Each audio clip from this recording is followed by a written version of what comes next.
Hello and welcome to the Well Played Podcast. I'm your host, Warren Curtis. We are back again. We are talking about games, we're talking about reviews, and we're talking about all the things you care about in the world of gaming this week. But before we get into it, let's talk about what it is we do here on the show. We are here to talk about gaming from a mature adult perspective. What that means is we aren't going to get into console wars, we don't wave a fanboy flag, and we don't get into petty arguments about gaming. What we do is talk about facts about games and the gaming industry in simple language and give our opinions on why these things matter. We give our opinions as well on matters when it comes to things like performance issues and stuff like that from a non-fanboy point of view, right? I'm not sitting here going Xbox is the best or PlayStation's the best or Sony or PC Master Race, any of that stuff, or Nintendo or whatever it is. And I feel that's very important to do, and I'm going to talk a bit about how that is working in our new adventures with reviews and stuff a little bit later on in the episode. But back to it, what we will talk about is gaming as an adult and gaming as parents, and gaming as parents of kids that game. We're going to talk about the games that we've been playing. We're going to talk all about these things on episodes as well as on YouTube. You'll find us there on Twitch. You can find us there. The link is in our descriptions. And on Twitter, you can follow us at Amarren Studios. That is AMAREN STUDIOS. You can find us wherever we are on audio podcasts. So wherever you happen to catch your pods, you'll find us there. That's Google, that's iHeartRadio, that is Spotify, Apple Pods, wherever it is. Be sure to like us, rate us, ring the bell, whatever it is on whatever platform it is, because that helps everybody else find the show. And we want those comments. We want your feedback. So let's hear it. Drop them in the comments. Send us an email, whatever it is. So kind of to the point, there's been another notable absence. I believe my last episode was just after Starfield dropped, somewhere in there. We did a coverage of a Nintendo Direct. There was a PlayStation showcase that was pretty lackluster, and I think I did an episode after that. So it's been, let's say, 5 weeks since the last episode. Chemotherapy has been knocking the hell out of me. I go in for my next and hopefully final chemotherapy treatment tomorrow, and then that'll be about 2 weeks of nonsense, and then I should be back to feeling a little bit better. But then I got MRIs and imaging and surgery hopefully after that. So we'll talk a bit about how that's going to go a little bit later, and I will keep everybody posted in updates as well as we get through it. With that being said, I do like the idea of being able to convey stuff even when I am feeling down and out. Doing a podcast like this extracts a lot of energy, and it's just because it's sitting up and talking, really. I can't think of any other real reason why it is. I have lots of energy as far as being able to sit and hammer out stuff on a computer, but talking and engaging with things is very draining, and I can only maybe do that for 10 or 20 minutes at a time before I just want to go have a nap. So with that thought, I decided to start we'll call it a blog for now, but a little page where we can find written word from me. I started off with some reviews that are live there now. The website is wellplayedpodcast.blogspot.com. Maybe I'll look into getting some premium service, so I have a shortened website or a shortened URL and things like that down the road. But right now, like I say, this is just a basic thing.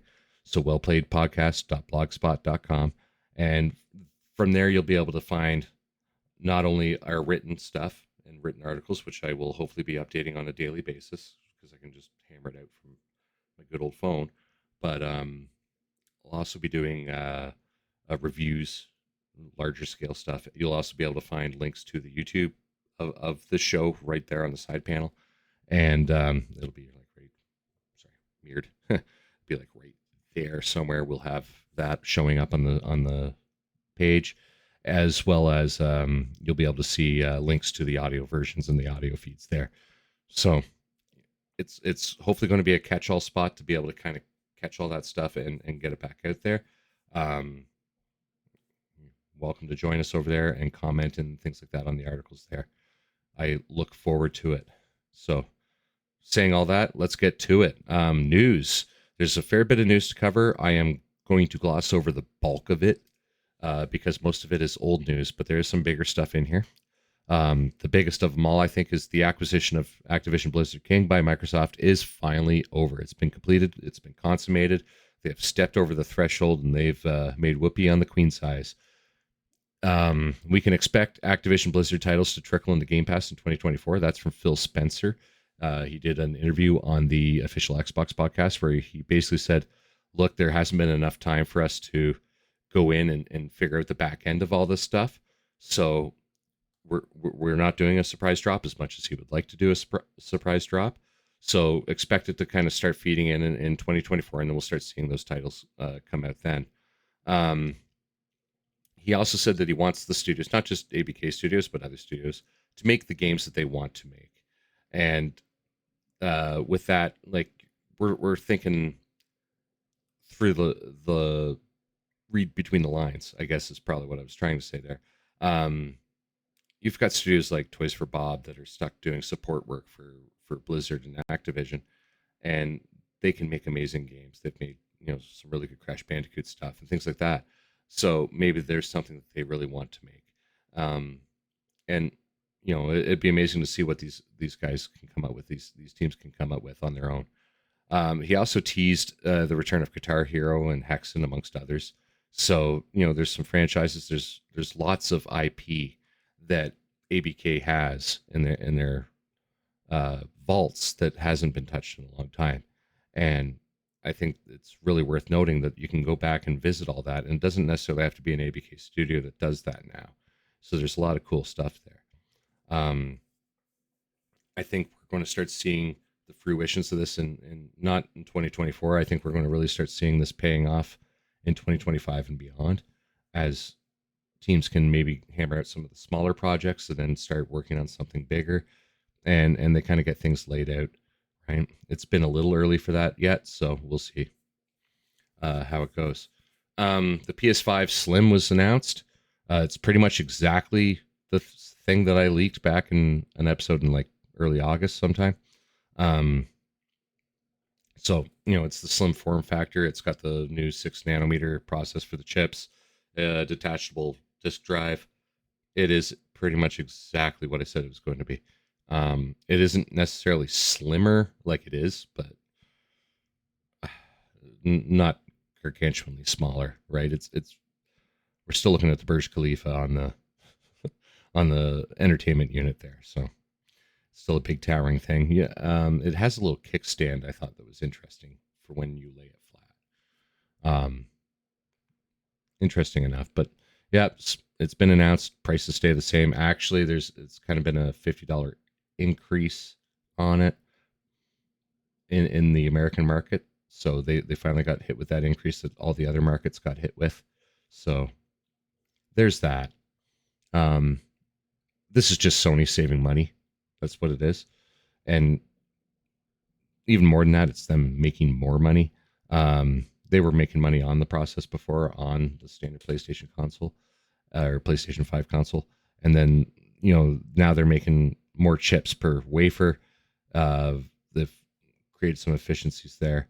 And in other areas of the console, they've also created efficiencies just through trimming weight and stuff like that. That means there's less components going in, so it's cheaper to manufacture. It's less weight, so it's cheaper to ship. And they're charging the same or more for it, so therefore they're making more money. Yeah, so that's basically it. City Skylines 2, the city building game, has missed its release date for consoles that they announced just before it was going to ship. It came out today on the 24th, but I believe it was about 3 or 4 weeks ago they announced that it was going to miss the release date for consoles. They knew a long time ago it was going to miss the release date on consoles internally. They just never knew when you announce it's going to miss the release date, you want to be able to be like, hey, it's not coming out this day, but we're going to have it come out over here. And I think that's what they were trying to narrow down the last couple of weeks. They're saying it's going to come out for an early 2024 release on consoles. It's shipped in a buggy, incomplete state for PC as well. But then there's nobody going to delist them if they ship it that way, whereas they can't get certification to ship it on console in that state. The developer is working towards optimization. However, the Paradox Interactive, who's the publisher of this, is in a bad way right now. They just released Lamplighters League. That fell on deaf ears. Nobody really bought it. It's been very much a failure for them. And now they have City Skylines 2 releasing in this state. And this after so much anticipation, so much push for the new City Skylines. And they're not able to get it running in a preferred state on consoles, to the point where they need 6 more months at least before they release it. That's saying quite a bit. They have locked it at 30 frames per second on PC as well, which is very surprising. And a lot of people are saying that's unacceptable. It's a city building game. You don't need 30 frames. I agree with that. Or you don't need 60 frames. Like 30 frames is more than adequate for a city builder. However, there's two schools of thought there that I subscribe to. One, you don't tell a PC player what he can and can't do with their game, right? If they want to release the game in whatever state, a player should also want to be able to see what happens if they lock it at 120 or whatever, right? And the other school of thought with that is obviously if it's stuck at 30 frames a second, it's really tasking that GPU, and it's really tasking the RAM available to it. And if that's the case, like, it's obviously using the GPU, I think, for physics. And if that's the case, then they have, or sorry, not for physics, for runtime. So when you have, it's subroutines basically. So when you have a city building game, you have like all your sims are running around to their jobs and doing their things, and you have traffic management, and you have all these systems in play in the background. And those are all subroutines that basically run as the game is playing. That is a very intensive thing. And they're using Unity to build this game, which is also not a very efficient engine to do that kind of stuff with. It's good at doing kind of management sim stuff. You see a lot of games that are made, that are management sims are made in Unity for that reason. But it isn't efficient in how it manages its RAM usage and its output data. And this is more an indication of that. They're locking it at 30 frames to free up that bandwidth so they can do more calculations on these subroutines and stuff like that. So they need to find efficiencies there. And that is basically right in the back end of the game. That is what is hard coded into the game, and they need to get that done right. We'll see what happens. I highly suspected this was going to miss big. I predicted, I think, 75. Yeah, 75 would be probably the higher end of the score. I was being optimistic with that, and it's sitting right there in the mid to low 70s. So, we'll see how it pans out later. And as the game ships out today and goes live, there'll be a lot of outlets that didn't get early access and stuff like that that'll publish their reviews, and that'll probably drop that score down a fair bit. The PlayStation Studio Media Molecule, they're known for Little Big Planet and Dreams. They've been hit with layoffs. They're the latest studio to be hit with layoffs. Epic laid off a mess a couple weeks ago. Naughty Dog was hit last week after they canceled The Last of Us Factions. 20% of the staff at Media Molecule have been affected. So I hope that they land on their feet. As I've said numerous times, this is an excellent year for games, a horrible year for gaming as an industry. And we're seeing a lot of these studios, even bigger ones, like, Media Molecule, that's a first-party studio. Naughty Dog, first-party studio. Epic Games, like, they're massive, and they're just laying off left, right, and center. So we're seeing a lot of that, and I think we're going to see a lot more contraction in the industry going forward for a bit. As I say, I hope everybody lands on their feet, or they have plans to get further on and continue doing what they love to do. An Xbox Partner Preview event has been scheduled for October 25th. That is tomorrow. It's going to showcase partners, which is third-party partners.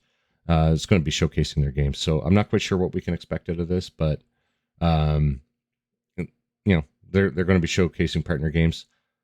I don't know if that, like a Dragon Gaiden, is part of the partnership. Like, they've been co-marketing it quite a bit, so maybe we'll see that a bit there. There'll be some other stuff show up for sure, but so we'll see. I've been reading this as a kind of a low-key, more casual event. It's supposed to be wall-to-wall trailers, but other people have picked up on it and saying it's a showcase and it's a big, huge deal. I don't see where it says that anywhere, but we'll see what it is. Maybe they know something I don't. The Fallout TV show that's being produced for Amazon Prime by I want to say Kilter Entertainment, which is the company behind that show that's on HBO that was really cool with the robots and stuff that I am drawing a blank on. Anyways, Westworld. There we go. I knew it. From Westworld, the Westworld folks. Jonathan Nolan is at the helm of it, who's Christopher Nolan's brother. It's finally got a release date, April 12th, 2024. We have not seen a trailer yet officially. There's been some leaks. I have steered clear of that because I don't want them spoiled for me. So we shall see how that looks. I'm anticipating we'll probably see a trailer at the Game Awards. It's a good spot to put that. Pardon me for a second. Spider-Man 2 sells 2.5 million copies in 24 hours. That's really impressive numbers out of the Insomniac franchise. Spider-Man 2 being really the kind of the third installment, and once you consider, like, you had Spider-Man 1 and then they did Spider-Man Remastered, right? Re-released that alongside of the Miles Morales Expand-Alone, which was like Spider-Man 1.5. And then now we have Spider-Man 2. It's good numbers. I have not played it yet. I have seen some reports of it being a little buggy out of the box. Some glitches and stuff like that. But otherwise, it seems to be performing pretty well. And I'm sure that they will fix it. Good for people to play that.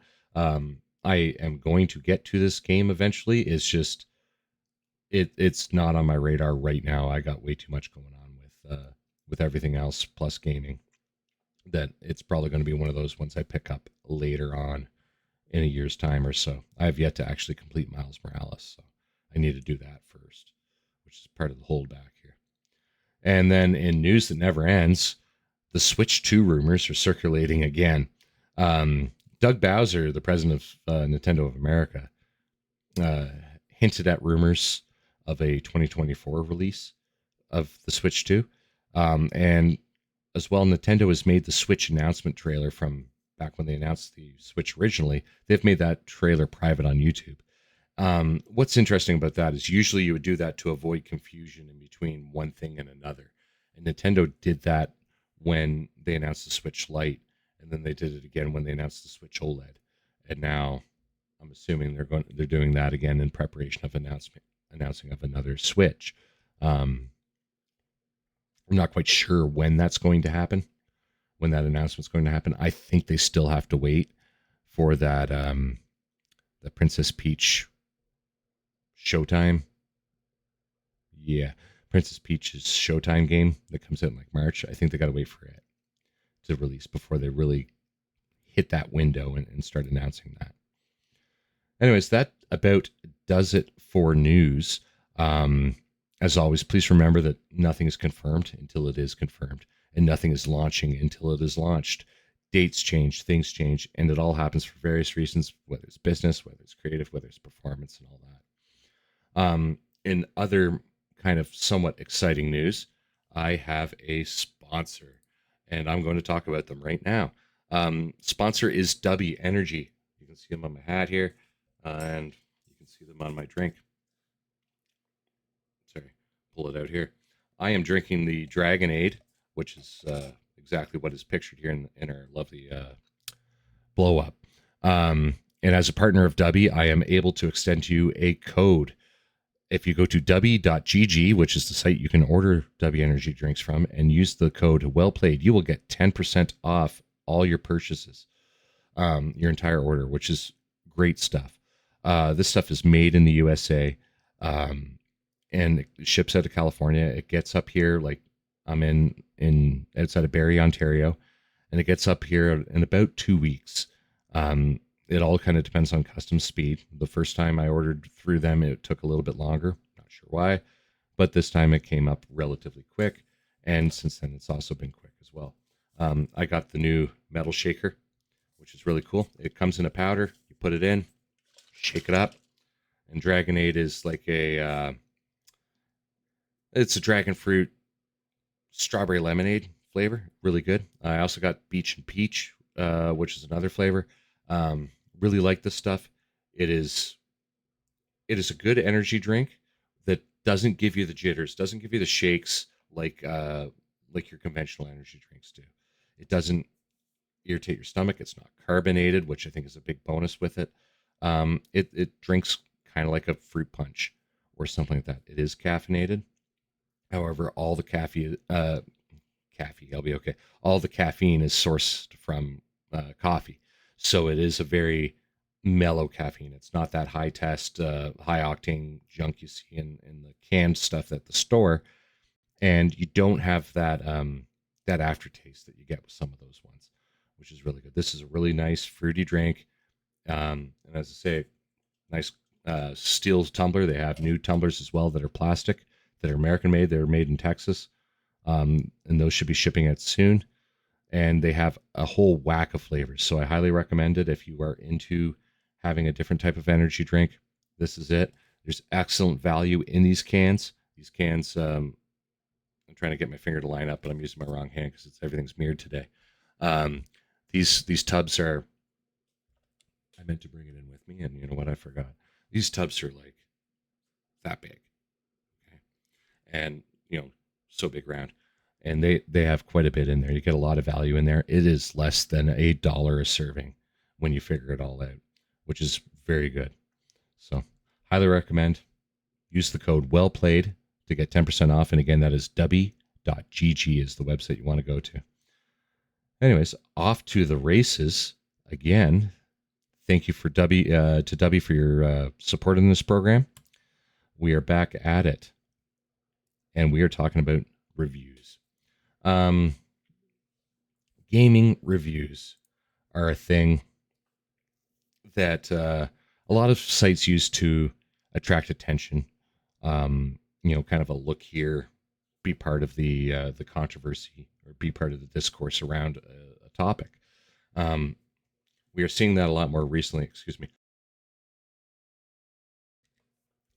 We're seeing that a lot more recently with games being very polarized, and I was hesitant to do reviews on the basis that I find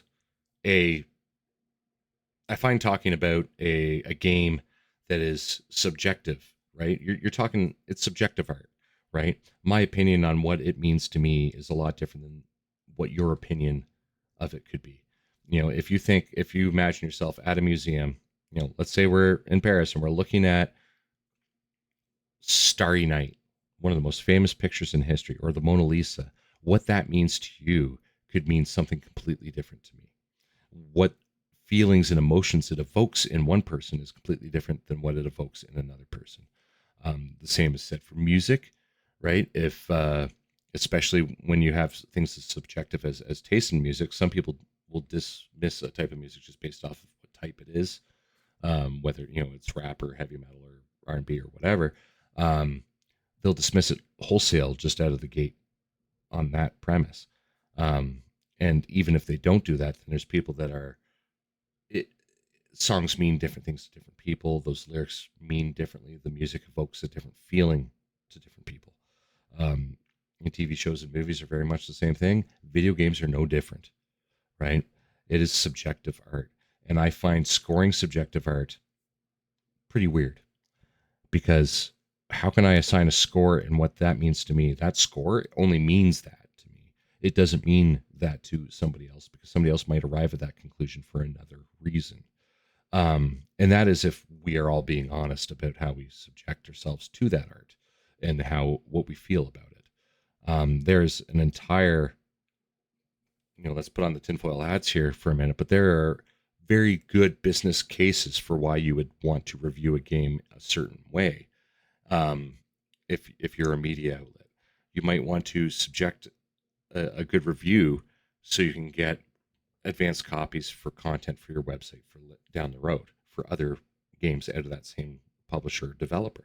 Um, you might pan a title, or that is to say, give a bad review to a title for a company that didn't give you an advanced copy for whatever reason. You might give it a bad review because of a poor relationship with that company's individual PR rep that you've been dealing with. There's all sorts of reasons that you would show a bias, and I don't like bias. That is by and large the entire purpose of what I like to do here, is to avoid bias. I am not a PlayStation person. I'm not a Xbox person or a Nintendo person, and definitely not a PC person. I enjoy doing what I do and talking about what I do from a non-biased point of view, and that is incredibly important. Not to mention that, but I'm also not in the position where I'm getting advanced copies of all these games. I don't have a PR reputation to ruin, and I'm not going to, even if I did have advanced copies coming in of all these games, I'm not going to compromise my integrity for that relationship. That is something that I'm not making money off of this, right? Why would I care if a PR rep disliked my review? That being said, I find assigning how I feel. So if I can do a review of a game and talk about how it's technically achieving what it's doing, or uh, the non-objective parts of it, right? Gaming as an art, but also gaming as a technology. So if we can look at the technology side of it and go, these are the things it's doing, right? And I review that. That is a lot different, and I have no problem assigning a score to that. Um, so I think as I'm kicking off these new reviews, um, I think talking about them in the sense of what they're doing and what they're doing good, as far as technological things go, maybe what they're doing bad, and highlighting where there's room for improvement, as well as marrying up how that makes the gameplay experience go, and try to do that with a objective point of view, right? Then I can achieve a score. And then if I add a bit of flavor and a little bit of context to why it personally appeals or does not appeal to me, then I can kind of assign that score there, right? And finalize my review. That's the process I'm kind of looking at for it. I do find, as I say, I find subjective reviews are very difficult to do when there's a business relationship at play. I don't have that issue. So I don't mind talking about it in that aspect, but I do have an issue where, as I say, it's subjective art, and what it means to me might be different than what it means to you. So, as I said, I want to put context on that. Then we can talk about the scoring and kind of talk about why I arrived at that conclusion. What would make it a 10 for me, or what would give it that extra point, in my opinion? I think is that there's value in that. Um, as far as game reviews in general go, my advice has always stayed the same. You find someone that you trust, that you have similar opinions on of a specific genre, right? So if you really like Japanese RPGs, that is your thing, that is your jam. And you go and look up, let's say, 5 of your most favorite JRPGs, and you go find a reviewer that's reviewed those 5 ones. And if they have similar input and similar thoughts in their written review, then that is a person that maybe you should engage and follow for JRPG reviews. That being said, that person's taste on a racing game might be completely different than what yours is. So then you got to go find somebody for that kind of thing. So you got to be really kind of objective with it. I am trying to not include that kind of stuff when I'm going to be talking about it, and more so just kind of the black and white facts of the matter, and then I'll throw some color on of my opinion kind of towards the end, if that makes sense. It's kind of a hard thing to describe, but we'll go with it. Um, and we're kicking off this process. And again, you can find that at wellplayedpodcast.blogspot, right? Blogspot.com. Yeah. Wellplayedpodcast.blogspot.com. You'll be able to find the written reviews over there. And we're kicking that off with 3 new reviews.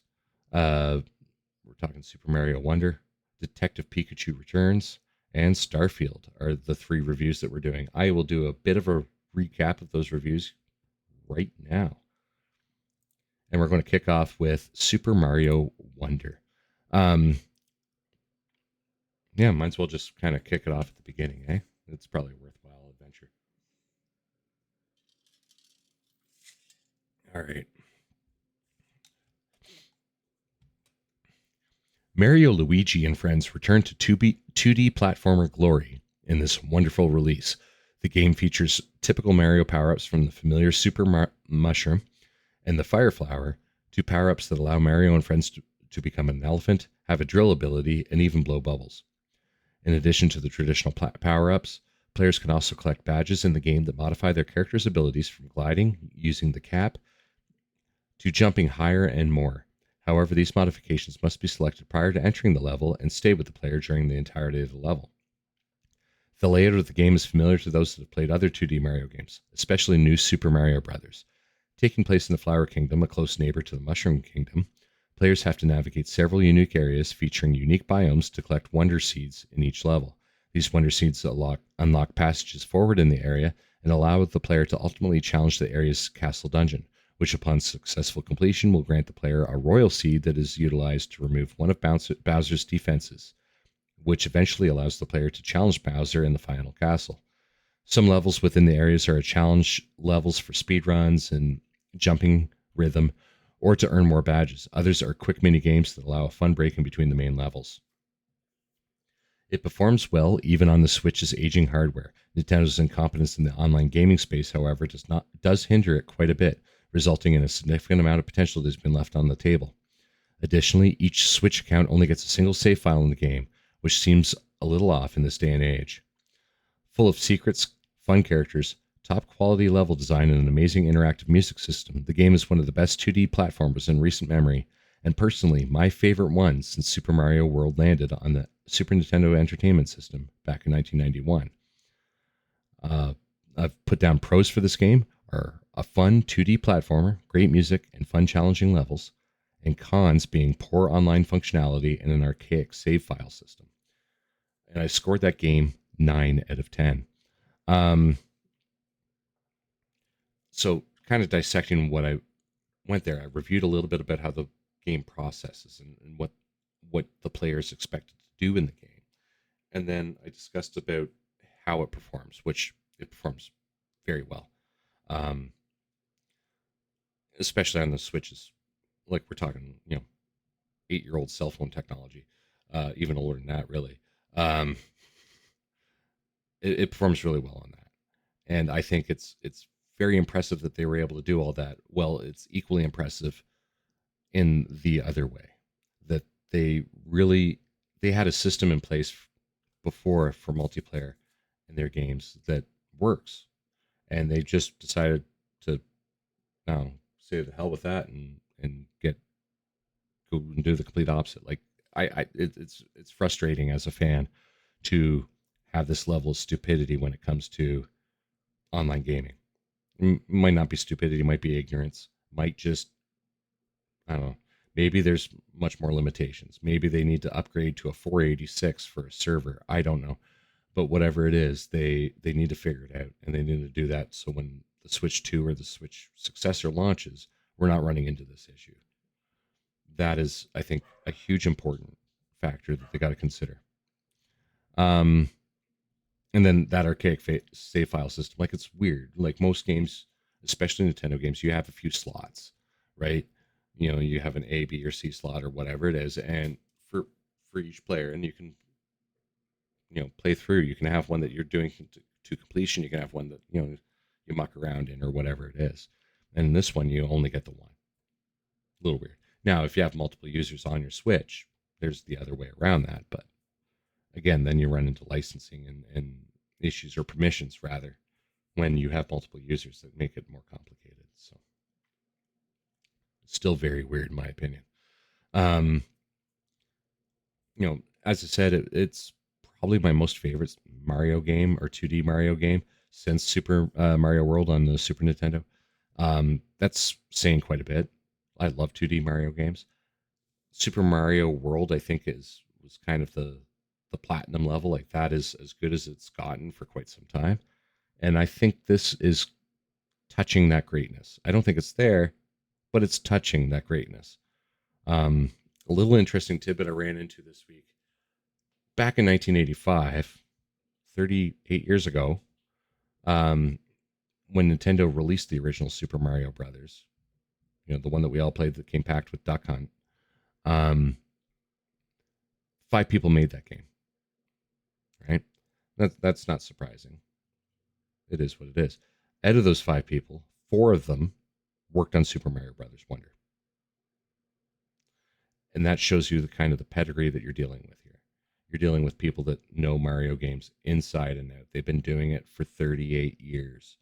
And this is a culmination of those efforts. This is a really good throwback to the original 2D Mario games with a beautiful art style, beautiful music integration. They've done a really good job with it. And it's incredibly fun. There's a fair bit of humor that's actually isn't too bad. It's cheesy Mario humor, but it's there. It's a fun, very fun game. The kids are loving playing it. Chloe, my youngest, has been actually very adept at playing it. There's one level where you have to run from kind of like a bison rhino thing, and she's actually gotten really good at that. So she almost made it all the way through, and it's a hard level. Like I think it's 3 stars difficulty, so it's hard for a 5-year-old. Very impressive stuff. Really enjoyed playing that game quite a bit as well, and I'm still playing it quite a bit. It only came out on Friday, but it's been basically playing in the Switch the entire time, or almost the entire time, anyways. On to the next one. And this is going to show how it kind of goes the other way. Detective Pikachu returns. Detective Pikachu returns in this mediocre adventure for the Switch. In the latest installment of Detective Pikachu, we embark on the journey set up in the original game, and provided we ignore the live action film adaptation, we may even get pleasantly surprised. The game itself is a simple detective game with basic controls and lots of hand-holding that will be welcomed by younger players. Although I am admittedly not the target audience of the game, I felt that my enjoyment of the universe would be well served by this game. As a whole, the game is primarily a narrative, avoiding any complicated puzzle solving and control input by the user, while it spins a tale that is leaps and bounds better than its live action counterpart. And I mean that, as an aside, line by line, this game is better written than that movie was. I enjoyed the movie. This is better than that.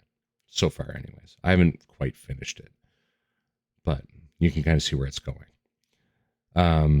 Graphically, back to the review here. Graphically, the game is lackluster, showcasing graphics and fidelity that would be considered dated by standards even from 2 decades ago. Not a fault of the hardware, where we have seen amazingly beautiful and well-crafted visuals running on the same platform, but rather a laziness by the developer. That being said, the fact that the Pokemon Company chose to revisit the spin-off universe is welcoming, and I hope they continue to develop and entertain titles like this in the future. I just wish the developer put a bit more effort into it. For pros, I have an easy, kid-friendly adventure that is fun for all ages, and a better story and closure than the Hollywood adaptation. For cons, a very basic appearance, and it's very hand-holding, and you can't shut that off. It's just going to tell you the same thing 15 times make sure you understood that. Cool. Um, because of its performance and its graphical and like, I don't knock games graphics when I'm talking in the sense of an art style, right? So like Tears of the Kingdom looked an awful lot like Breath of the Wild, and Breath of the Wild being a Wii U game technically. Um, some people knocked it because there was no advancement in the graphics. No, I wouldn't do that because I'm not expecting an advancement in the graphics. That's an art style. That's a creative choice. That's different. This isn't. This looks very bad. It looks like a. It doesn't even look like the 3DS game bad. Like it looks bad, and that is the Pokemon Company, and the developer of this was Creatures, just being lazy, not putting the money and the effort into a title that could potentially be a flagship. You know, we've seen great success. Obviously, the Pokemon games sell like hotcakes, um, and maybe there's a bit of argument why those ones aren't as graphically intensive as they should be. Um, but we've seen differences with like Pokemon Arceus was very good. Um, wasn't graphically amazing, but it was better than this. And there was also art style choices involved in that, but it was better than this. This doesn't do things like drop frames. It doesn't do things like have a weird draw distance because that's not factored in. It is playing like a visual novel. And when you have a game that's playing like a visual novel, um, you still control the character, like you walk around and stuff, but you can afford to put a little bit more depth into it, a little bit more texture and detail. And they didn't. It kind of looks like somebody cut a lot of the stuff out of construction paper, is kind of the appearance. And it's disappointing. They could do a lot better, especially for such a big franchise as Pokemon.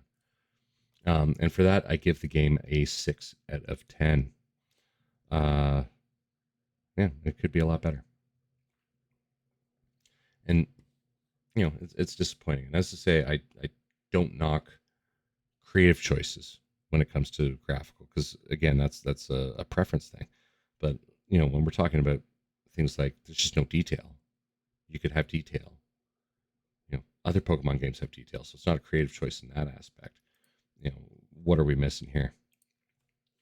Right, and that is honestly, it should be a little bit better, and it is kind of what it is with that. Next on our hit list here, that's the big one.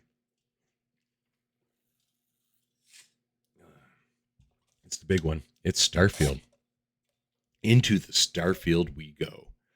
The long-awaited adventure did come out 6 weeks ago in early access, and I've been playing it since then. I have shared some of my thoughts in previous episodes, but I felt that in order to give it a real fair shake, I needed to make sure I've seen kind of most of what it has to offer.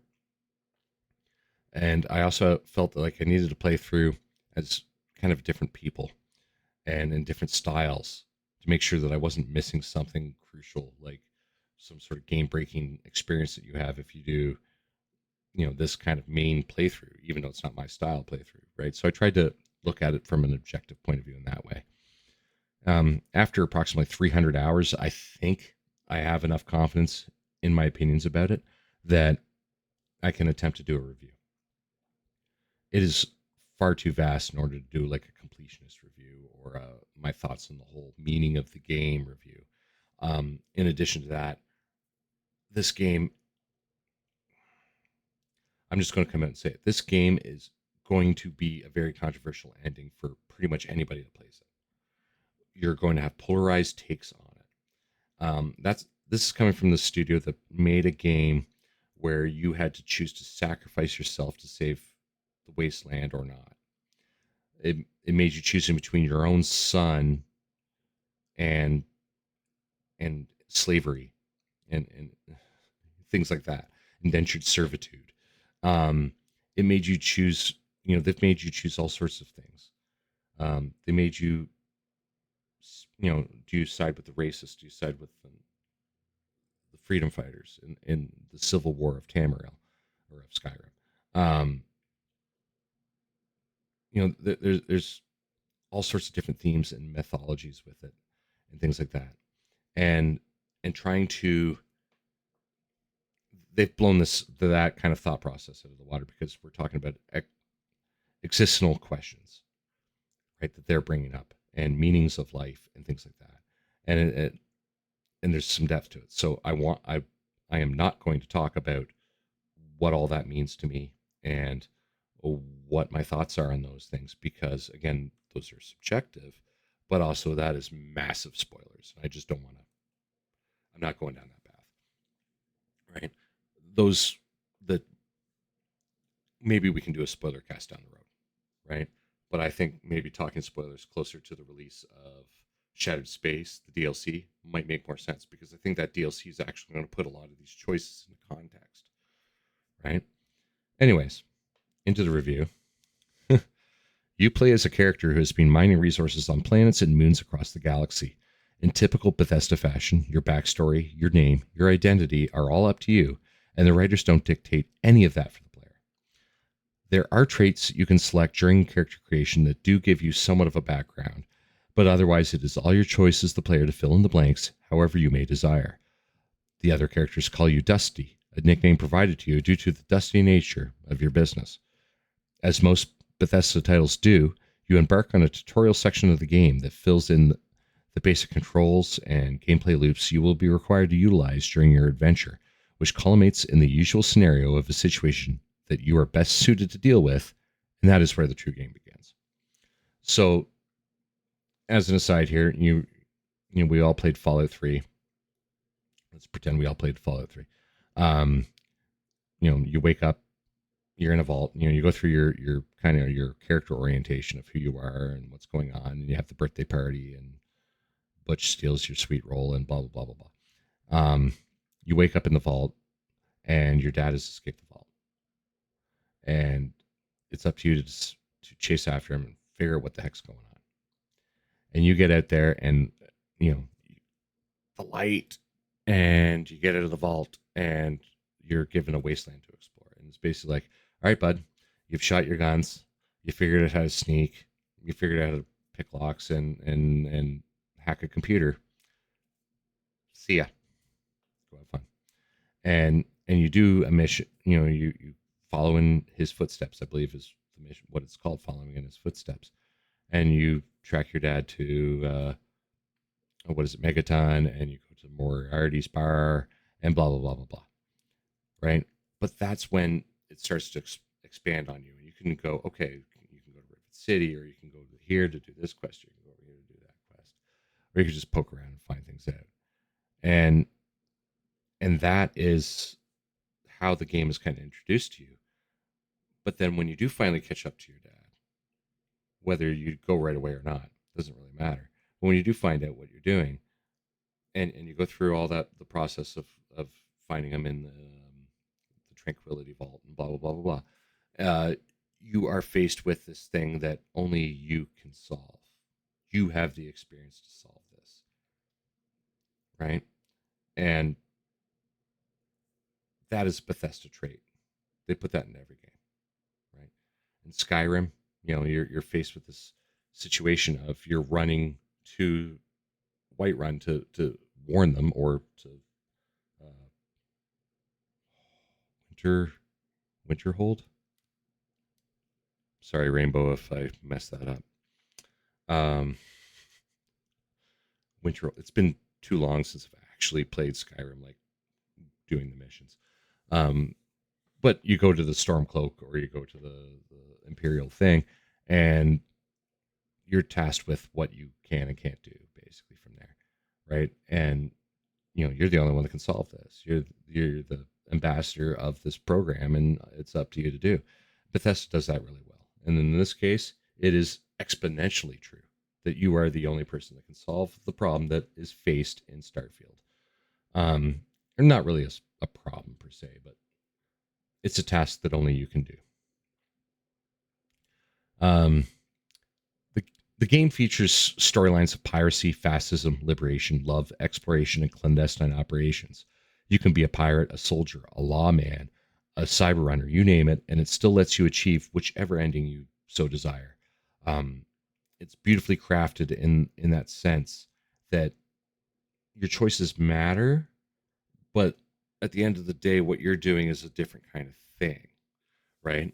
The best way to describe it is the main quest is a guardrail that keeps you kind of going in the same direction while you do all the other stuff. So you do all the other stuff and you have fun doing all the other stuff. But the main quest is basically like, oh, you're back here again. You got to go this way. Go do this. Keep working towards this. And it makes sense once you do it, why they did it that way, right? The main quest line, it comes from Constellation, is the organization that gives you these quests. Um, they aren't exactly deep or thought provoking quests. Primarily, there's some stuff there. They're not necessarily the most fun quests in the game. The other ones I think are much more fun, the side quests. Um, but they're incredibly important on just making sure you're doing what you need to do to move on in the game and to advance. And that is an important thing. Um, kind of touching on that narratively, the game is thin in some places. It's very well fleshed out in others. I suspect there may be creative reasons behind some of that, so I'm not really going to fault the game for it, but it is noticeable. Um, and when I say creative reasons, I think there's things that are going to get fleshed out more in DLC down the road, and they wanted to save some of that as surprises and things. Um, Non-player characters do recognize the things that you've achieved in the game, and this is shown through various dialogues and rewards, which I think is really good. It's adds a bit more of a dynamic to it, um, and they'll address you about those things, and that's common. In other Bethesda games, it's not necessarily about the things that you've accomplished, but kind of the traits that you have. So if you're really adept at lock picking, someone might make a comment saying, you may be good at stealing stuff, but I got my eye on you. Or if you're a really good sweet talker, they'll say something about that silver tongue of yours, things like that of that nature. In Starfield, it is about what you've done. That is what the focus is on, regardless of what your background is and what traits and perks that you may have. They're really talking to you about the things that you've done and those choices that you've made, and that's where it matters. And I think that's a different way of doing it. From an exploration standpoint, Starfield delivers something that we have yet to really see in a Western RPG, and that is kind of the sheer vastness of the universe. With in this case, we have over 100 different solar systems to explore, each with planets and moons, space stations, abandoned ships. Um, it's really a sight to behold, and we're talking about things that are basically contained within our galaxy. Like, this is still, we're not going to different galaxies. We're not off to Andromeda. We're still in the Milky Way doing our thing. Um, so the vastness is really not even being touched on. And the thing that a lot of people compare this to is No Man's Sky. And pardon me, No Man's Sky isn't an RPG. It is a space game. This is an RPG that takes place in space. More importantly than that, it is a Bethesda RPG, which has a different kind of style and expectation to it, and it's set in space.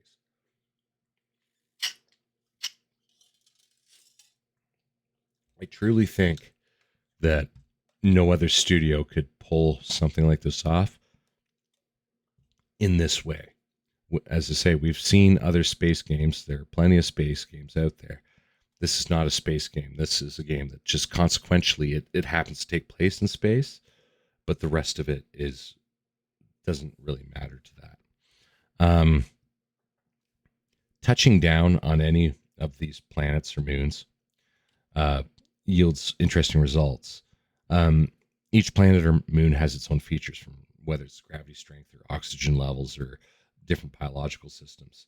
Some feature like acid rain or chemical rain, poisonous water, corrosive gases, uh, definitely all sorts of hazards to overcome. And further still, there are unique flora and fauna species, not only to each of these planets and moons, or the planets and moons that have flora and fauna. Not all of them obviously can support life. That would be boring if every planet was life supporting, right?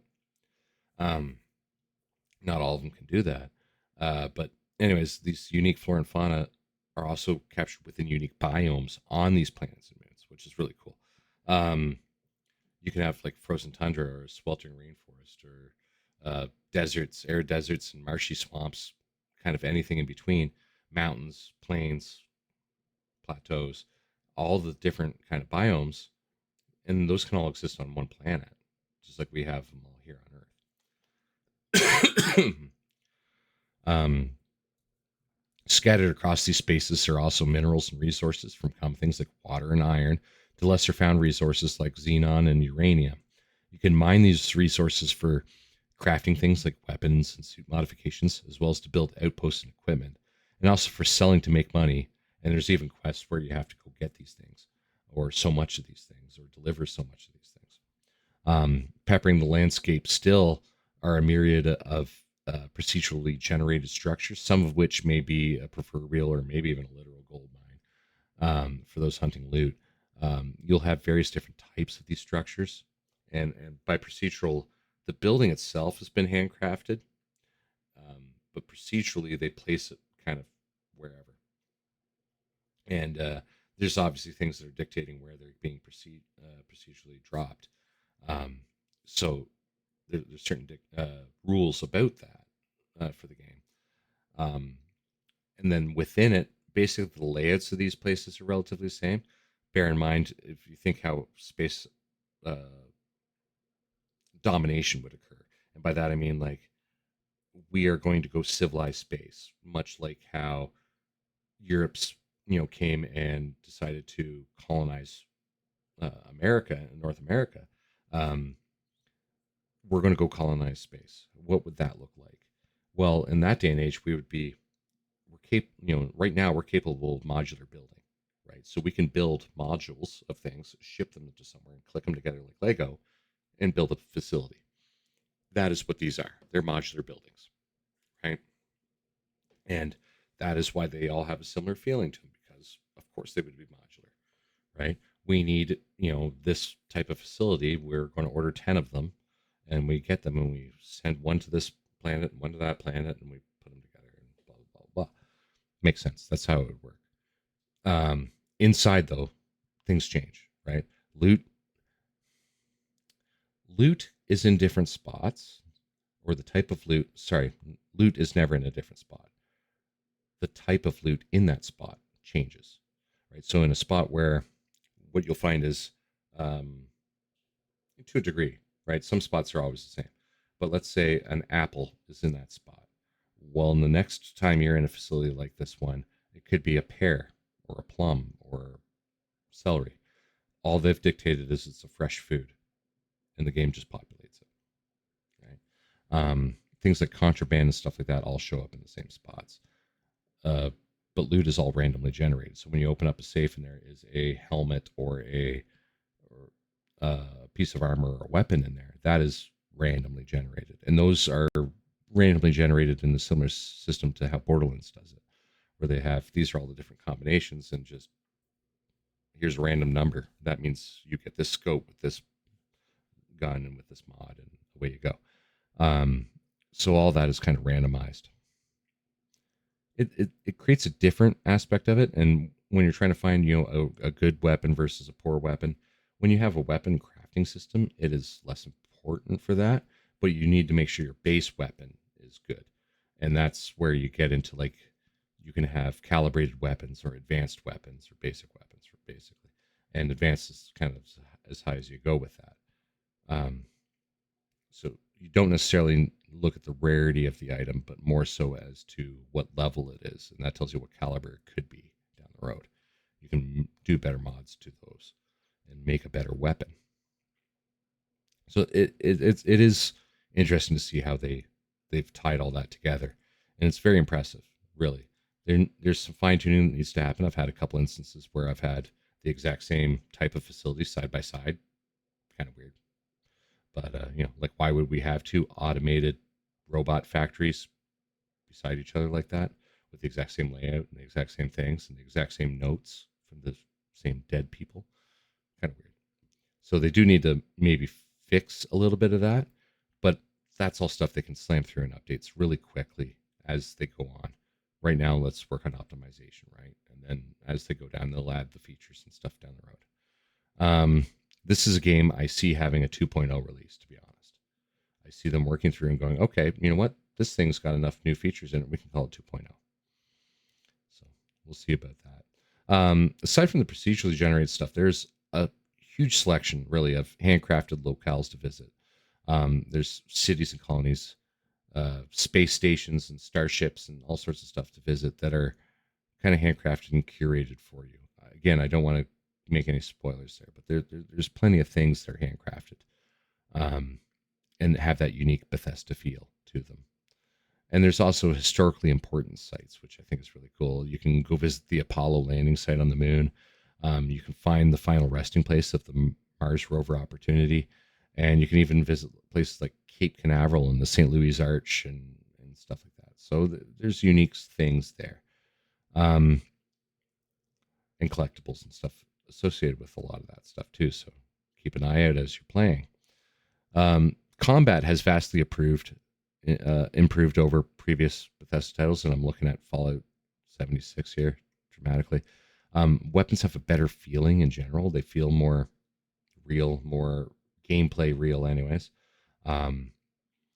Targeting feels a lot more natural. And because of the low G and zero G, the low gravity, zero gravity environment situation, there's huge potential for having really fun firefights that happen from time to time. If you get into engagement in a very low G atmosphere, you can launch yourself huge jumps in the air, and the verticality and the chaos associated with that. When you melee attack somebody and they just float off, or you hit somebody with a shotgun and they go flying across the room, things like that happen, and it's very fun. Really enjoyable stuff out of the combat. A big portion, and here we are going to get real, folks. A big portion of concern for any player of a Bethesda game, especially this early since release, is performance. Bethesda games by nature are known to be buggy, largely in part due to the massive scale of them, right? You can touch and move. I talked about this before, and when we were talking about how many frames the game is locked at. And it's locked on Series X at 30 frames, 1440p, and on Series S, 1080p at 30 frames. So I did talk about that, but you can touch and move so many objects in the game, right? That's what Bethesda does. You have cheese wheel towers. And Starfield's no different. But we also have the added complication of gravity into that physics calculation, right? So when I'm talking gravity, like I just said how combat works in gravity is completely different versus zero G and low G environments and things like that. You can have extra G as well. You can get into an environment that is heavier than Earth, right? So your jumps are lower. You can do more fall damage just falling off of a staircase as opposed to what you would on a zero G, or on a 1G environment. So this produces an issue where it's near impossible to really do any sort of quality control in a thorough fashion, right? Because there's never going to be two playthroughs that are alike. You got to remember how these things can affect each other, and one thing that seems completely unrelated over here can completely change something over here, and they're not really related, but how the system does the math and everything like that, it all affects itself. You go back to remembering the Skyrim launch, right? Skyrim, before it shipped, it was bugged in a completely unplayable state for quite some time, and it took them a very long time to figure it out due to a bee that was in the opening sequence. When you're in the wagon and it's, hey, you're awake finally. What would happen is your wagon would just fly off to the moon or whatever, and the game would crash, and they couldn't figure out what was making it do it. Well, there was a bee that was altering the physics. There was just a bee in the game, like a little insect bee flying around, and it had an attribute or something tied to it that was altering the physics so bad that it was breaking the game, and it took them forever to figure that out. A bee, right? just a bugged bee, right? So it's no small feat to ship a game in a playable state with this level of interaction. And personally, I feel they've done a remarkable job. I can only speak from my experience. I have read some people have had horrible experiences online. Most of those people that are having horrible experiences, I will give the caveat that they are running on PC by and large with mods by and large. Maybe we need to rethink that, right? And if you're sitting there going, well, my 1030 video card isn't running Skyrim, well, no shit, right? Maybe get a video card made in the last decade, or don't buy one for $80, right? That is kind of where the disadvantage is, right? Because you need to have that precise hardware to have that experience.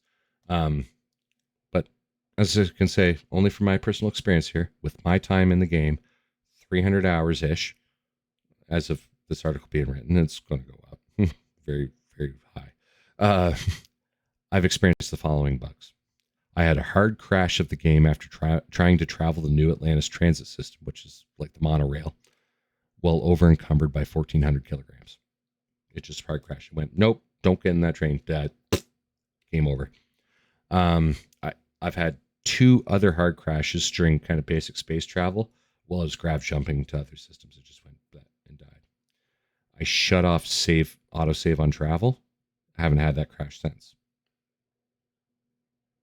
Bethesda games, typically you want to autosave at every given opportunity. I decided let's stop autosaving on traveling. Let me control that. So I will save the game, do a quick save, and then I will jump, do the grav jump, and then I'll be fine. I haven't had an issue. And I don't save every time I grav jump. Like I save like every time I remember to, which is like half the time I probably should be. I had one instance where my character would not move while in first person mode. I could only move in third person mode, but I couldn't shoot in third person mode. So I had to be in first person mode to shoot, third person mode to walk. That was not fun. But luckily enough, I had a recent save. Again, Bethesda game, I quick save often. So I had a quick save that was maybe 2 minutes behind. I just went back to it, reloaded, and it never did that to me ever again. Okay, cool. And I had an instance where my ship disappeared from the landing pad at the ship editor in New Atlantis, and the Trade Authority kiosk beside the ship editor just disappeared. You could still interact with it, but it wasn't there to see. So you had to find the spot on the screen where it showed, open, and you could do that. Again, just reloaded the save, which happened to be when I landed, and it was fine. Like I didn't lose any time at all with that. I landed the ship, walked out, and everything went all goofy. Reloaded the save, the ship landed again. I walked out, everything was fine. Don't know what made it happen.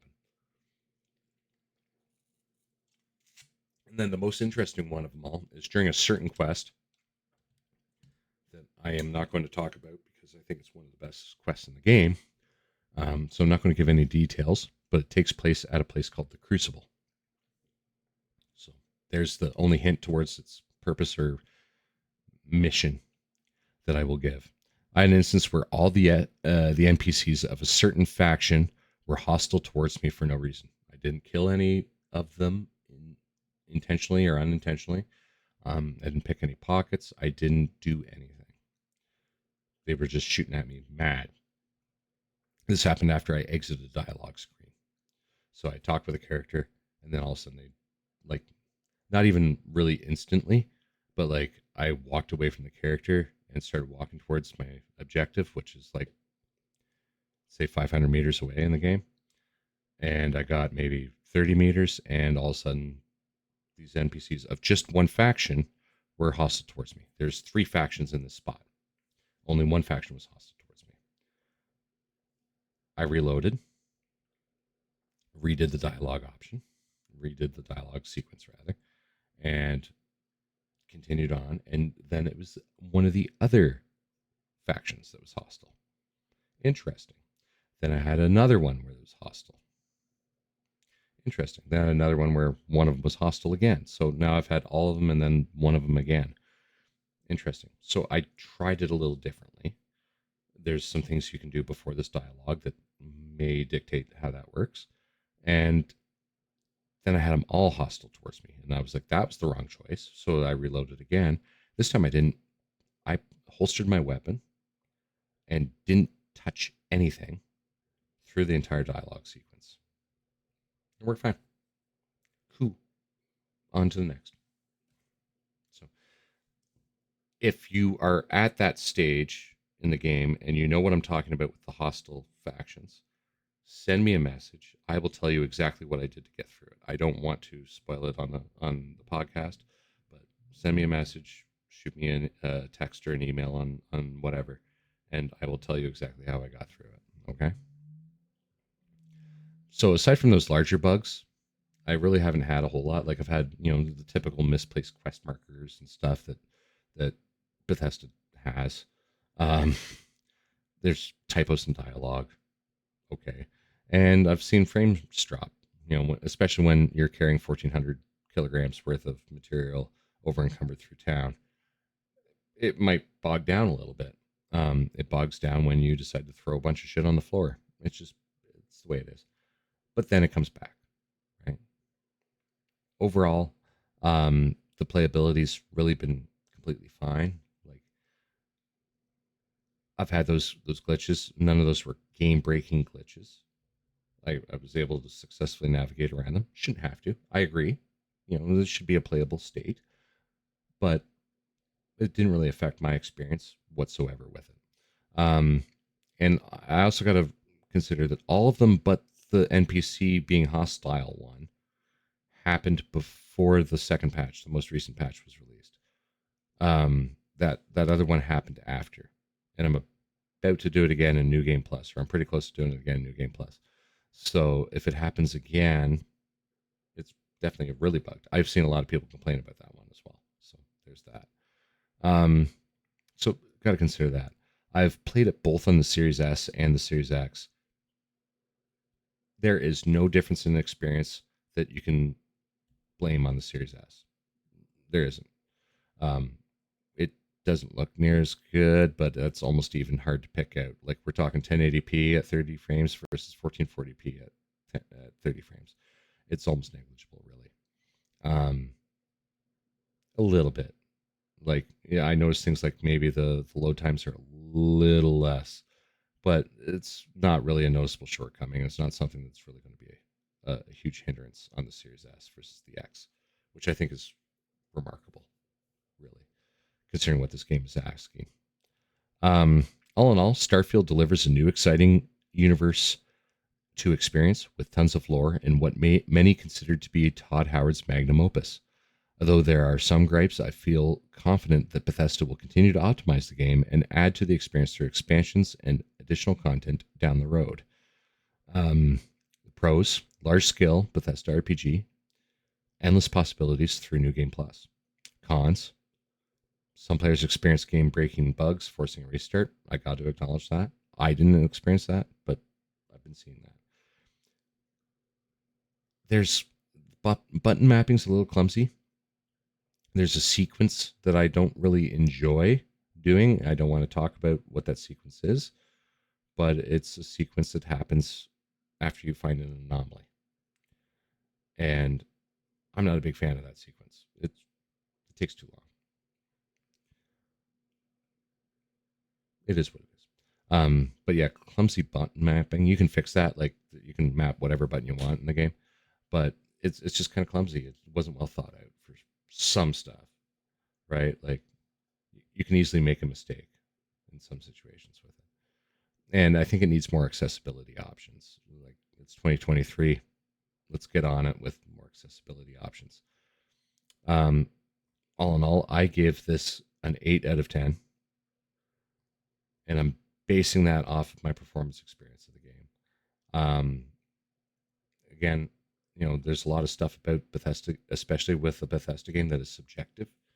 And I try not to really think about those things in it. I talked about, I wanted to think more about my general experience with the game and how it treated me, and less about how it made me feel. And I didn't find myself really frustrated at any point. I think that's fair to say. So with my experience, I say it's an 8 out of 10. And I know there's review outlets out there that docked it and gave it a 6 out of 10 because they didn't get an early review copy. And you wonder why you don't get early review copies, because you do vindictive things in your reviews. Be honest in your reviews, you'll get review copies. That's how the business works, right? Interesting, really, to think about all that. All those reviews are live right now on the blog, so it's kind of worthwhile to go in there. I am going to do video reviews, probably not for these games, but for other ones down the road, and I will embed them with the written article. So it'll be a little bit of a kind of a read and watch as you go thing, and I will capture gameplay when I do that. Aside from that, we're moving on. What have I been playing? Well, there's 3 games I think are pretty obvious, right? Starfield, more of that. Mario, obviously. Detective Pikachu, pretty easy to say that. I've also been playing the living hell out of the Ace Attorney trilogy, the Phoenix Wright trilogy. It came to Game Pass a bit ago, and oh my god, it is so fun. Really good, fun game. Check it out. It's on Game Pass. You play as Phoenix Wright, who's a attorney, and you got to basically prove your client innocent. You're a defense attorney, and what is fun about that is there's an investigative aspect to what you're doing. So you got to go to the crime scene, gather evidence, and things like that, and then you got to find contradictions in testimony when the testimony is being done by your opposition, the prosecutor. And the prosecutors are personalities unto their own, and they have reputations unto their own. It's very fun. I've done the first game. I'm maybe halfway into the second one. I think I'm episode 3 in the second one. So it's fun. It's exciting, and it's super chill, but it's good. The other game I played a bit of was Forza Motorsport for the Xbox Series X. And that's the new Forza 8, whatever you want to call it, Forza Motorsport 2023. Let me sum it up in one word: disappointing. That's what it is. It's disappointing. It's pretty. It's a very pretty game. Physics are okay-ish. I think we're in a weird position where I think the folks that made the spin-off game of Forza Horizon are doing a better job at making a driving game. And the physics, let's say they're okay. The driving experience is okay, but really, like how they've level locked upgrades on the cars, which would be fine if it was level locking for like your character, but it's level locking on the car. So you got to rank each car up in order to upgrade it, which doesn't make sense. Like, crying out loud, I could go out right now and get a stage 4 turbo and bolt it onto my car. Doesn't mean it's a smart idea, but I could go fucking do it. I could go get drag radials and friggin' spoilers and ground effects kits and new coilover suspension and racing seats and cut the weight out of it and put new camshafts and lifters in it. And, well, no lifters because it's overhead cam. But anyways, I could do all those things, bore it out, put a stage 4 turbo on it, make it 500 horsepower, put stupid wide tires on it, and turn it into a full-blown race car. Right now, I could do that. If money was no object, I could easily go do that. And I should be able to do that in Forza. Like, when you start a racing career, you don't get the go-kart, start driving it around and go, okay, now I got to do like 10 races in this, and then I'll get the sticky tires. And then I'll do 10 more races in it, and then I'll get the lightweight steering system. Right? No, you go, okay, I did this. Now I'm going to go race the car. And when you get into the car or the cart or whatever it is, whatever your next step is in it, you upgrade it for that class that you're racing in. You're going to the next class. That is how you do things. So if I was racing Ford Mustangs in the top Grand GT series of racing, right? So the Continental Tire Touring Car Series, let's call it that. And I'm racing Ford Mustangs in the GT1 class, GT1 LM. And then all of a sudden I was like, you know what? Fuck Ford Mustangs. I'm going to go race Chevy Camaros. I would have to start at the bottom of the series again in a Chevy Camaro, then rank it up. No, you don't do that. You just go buy the Chevy Camaro. And then you bolt all the parts to it. And you race in the same class, the GT1 LM. You don't have to go all the way back to like GT4 or whatever. You're in GT1. That's the series you're in. Like, makes no sense. Anyways, I deleted it after like an hour. I was just not having a good time, to be honest with you.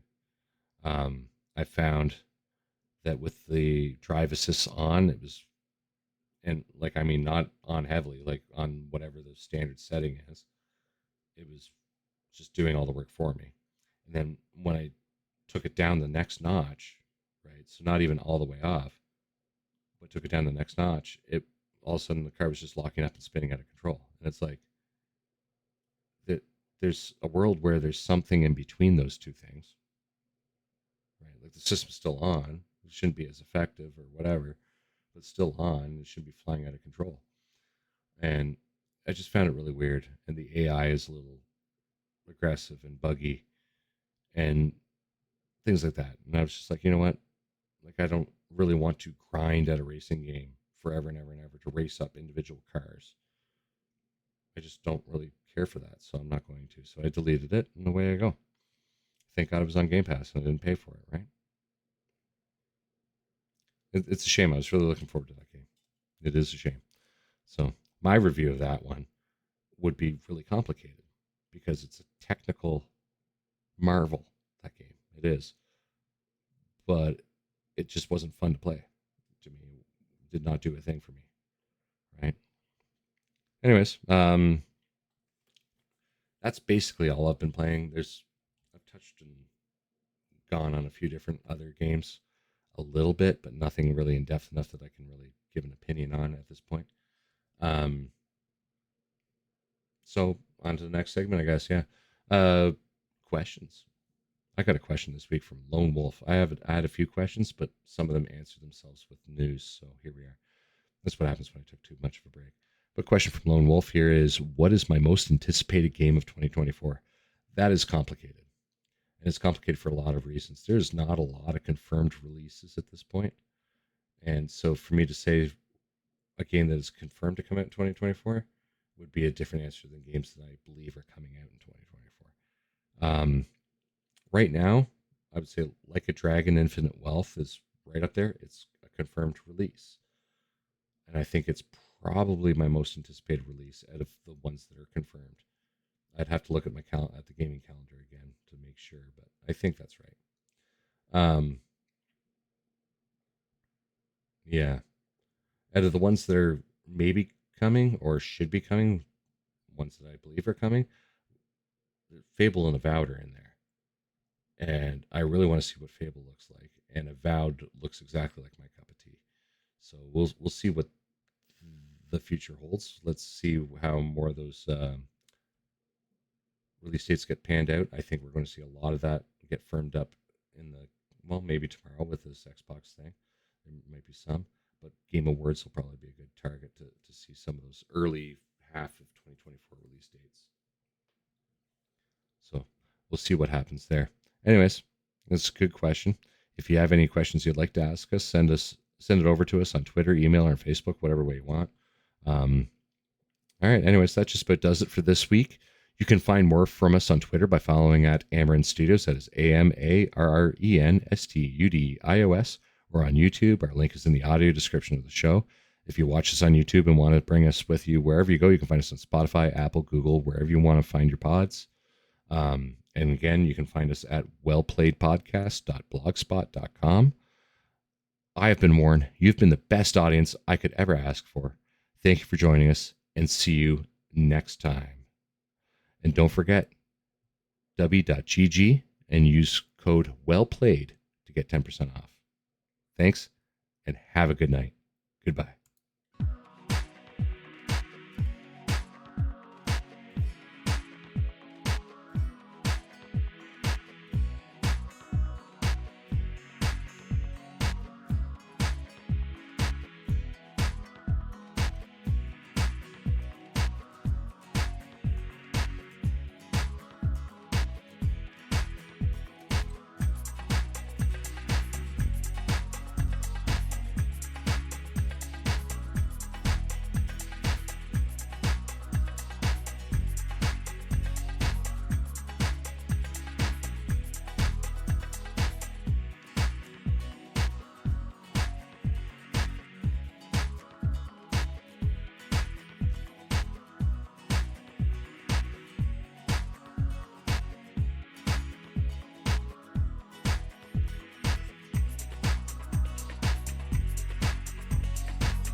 Enjoy your gaming.